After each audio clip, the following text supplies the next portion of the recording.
Hi everybody, Zee Garcia here, and today I am revisiting my top 10 games of 2024 and seeing how it's changed from there, what fell off, what new games came on, and if they've moved around a little bit.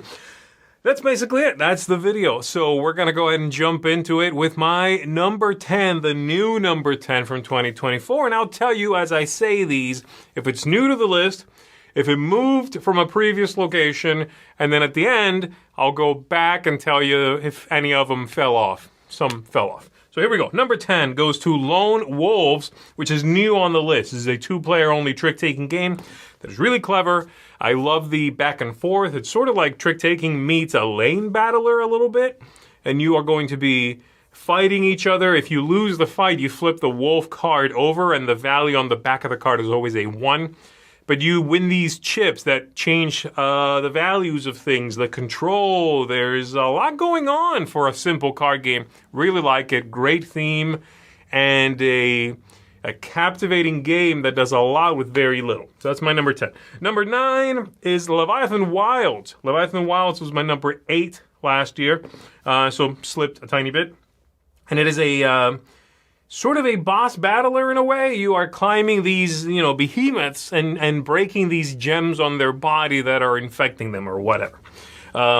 It's a card-driven game. You play cards to jump, to move, to hit, that sort of thing. Really neat. Some quirkiness. It's slipped a little bit for me.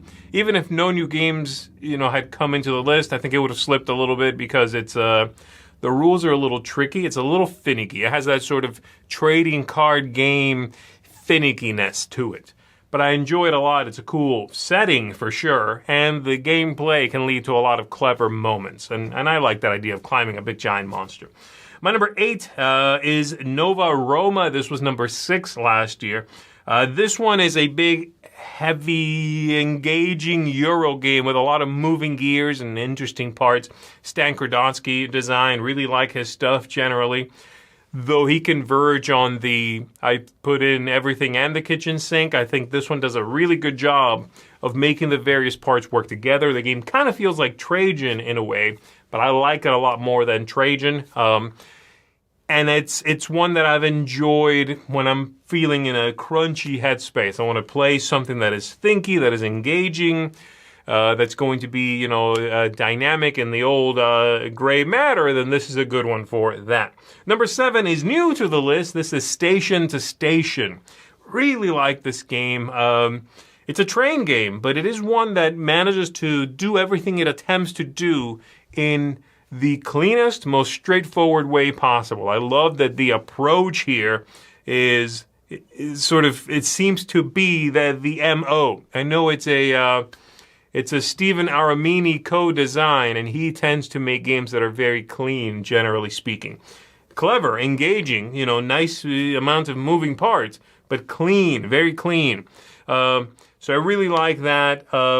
This is just one that I find myself pleasantly surprised by every time I play it. I doesn't even, the cover is cool, but you look at the board and you go, I don't know if I'm going to like this. And then I start playing and I always get wrapped up in the tension, the interest, the whole thing it's one that I would recommend if you think it looks kind of boring. I would try it anyway, okay? So there you go, that's my number 7, Station to Station. My number 6 is also new to the list, and this is Endeavor Deep Sea. Endeavor is such a clever game. The original Endeavor, I always was a fan of it, and they remade it, Endeavor, and now they did this spin-off in which you are exploring the ocean. And of course, the theme is way more captivating immediately, but then the way in which the board develops as you go deeper into the ocean or you spread out across the land or the water, the whole thing has a very interesting trappings that are going on. And mechanically, I thought Endeavor was always super, super clean. You are gathering tokens and then activating various things. Trigger your sonar. Hire a new person, and that person gives you some ability. All of these tiles now feel like often their own mini games. So as you explore new locations, you're like, oh, if I go there, then I get to do a little boop, boop, boop, boop thing, and I get to the end of that track and I score something or whatever. Really like it. It's got a lot of gameplay in that box. There's lots of variety in there, and The game just is fun. It's a crunchy Euro game, yeah, in many ways. And it can take a little bit to wrap your head around the first time you play if you're coming not from Endeavor, if you didn't know that game before. But I've really enjoyed my time with it. I think it's a superb game. Absolutely one of the best games of the year. All right, my number 5 was number 4 last year. This is the Lord of the Rings Duel game, Duel for Middle-earth. Wonderful game, kind of based again on Seven Wonders Duel, but they took the Lord of the Rings license and really ran with it. It is not pasted on. So much of that game was reworked so that it would make sense in the Lord of the Rings. And it's still one I very much enjoy. It looks tremendous. It's engaging. It is tense as all get out. There's a few different ways in which the game can end, and they all feel like they're always about to happen, so there's this tension that rises as the ages go by. Really like this one. It's fantastic. My number 4 was number 5. So these two traded, the Lord of the Rings Duel and Tidal Blades 2. Traded places. Tidal Blades 2 is a campaign game, so it's harder to quickly discern sort of how you feel about it. You have to invest more time, and I'm not even, I'm still engaged in playing that game, but it is such a clever system. It's such a welcoming world. It's a lovely world, vibrant, amazing, filled with fantastical creatures, but the combat and what you're doing in the game is incredibly approachable, and I love that. I love a dungeon crawl, quote unquote, dungeon crawl in which I get to start playing kind of quickly. I don't have to digest a tome of rules and exceptions to those rules and how does this work and how does that go. I can just kind of jump in and start doing things. And Tidal Blades 2 nails that and wraps it up in a gorgeous world to boot.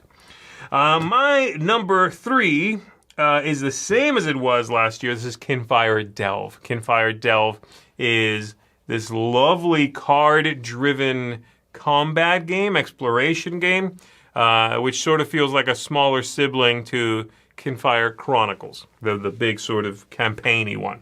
This one's just a one-shot. You shuffle up and start playing pretty much, but the characters feel so distinct. The setting is cool. Again, I find myself appreciating games that don't become overwrought for the sake of giving you more rules. If you can do something simply, do that thing simply, as long as you're not sacrificing interest or engagement. Kinfire Delve is a masterwork at that, I think. My number 2 and my number 1 here were my number 2 and my number 1 last year. So not a lot of surprises here at the end, but they did switch places. My number 2 is Creature Caravan. Amazing game from Ryan Lockett. I just played it, in fact. It's the most recent game I've played on this entire list. And it is still super fun. Yes, it's very multiplayer solitaire. You're sort of doing your own thing for 95% of the game. But I love the combinations of cards that you can get to claim and put out in front of you, and then you roll dice to activate these things. And they give you little rules bonuses. They give you new places to put the dice, all of that stuff. It's amazing. But it slipped a little bit because my number 1, the new number 1, Castle Combo, just continues to give. Castle Combo is a killer design that manages to, in 20, 25 minutes tops, give me so many fun little moments. The sort of, laugh per minute, if you would, return here is amazing. Obviously not laughs, but you are drafting cards. You're buying those cards from the center of the table and then putting them in front of you in a 3x3 grid. Every time you get someone, they give you something when you play them in front of you in your grid. Something immediate, some more coins or keys or something. But they also have some scoring condition for the end of the game that you only check when your 3x3 is completed. So you'll only go 9 times in this game. That's it. That's the whole game. 9 turns. But all these interlocking and weaving conditions to score and things you want to watch out for and, if I can get that character in this corner, I will be set up.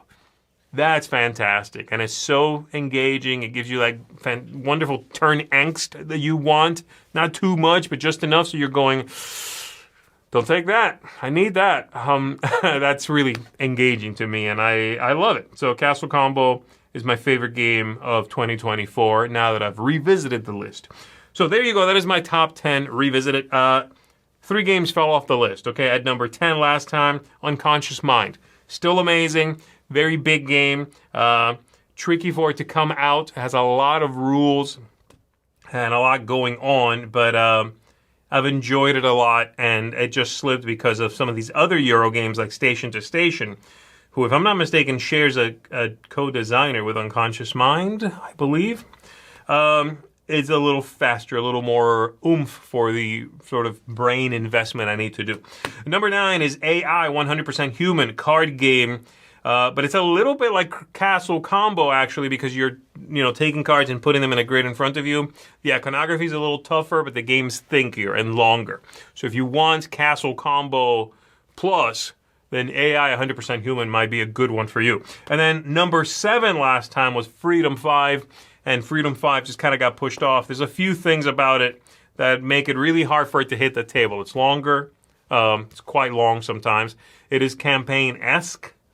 And it is a sprawling game. So it can be hard to table that game, to get it to the table, at a moment's notice. You kind of have to plan ahead for this one a little bit more carefully, and it could bog down a little bit. It's one I enjoy. I love the setting. I love what you're doing in it. I love the characters and the way they chose to represent those characters in the board game, the big board game, but man, it doesn't come out very much. So that's unfortunately what happened there. But that's it for me, folks. Thank you for tuning in and checking out my top games of 2024 revisited. My name is Zee Garcia. Thank you very much. Let's keep on rolling.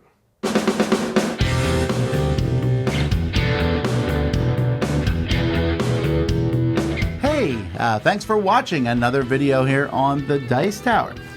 We really appreciate you stopping by and checking our things out. Thanks so much for joining us today. And hey, if you really like what we're doing here at the Dice Tower, then there are different ways to support the Dice Tower. One of those ways is through Patreon. We have links in the description of this video, and we have links to lots of other things we do down there, so definitely check it out.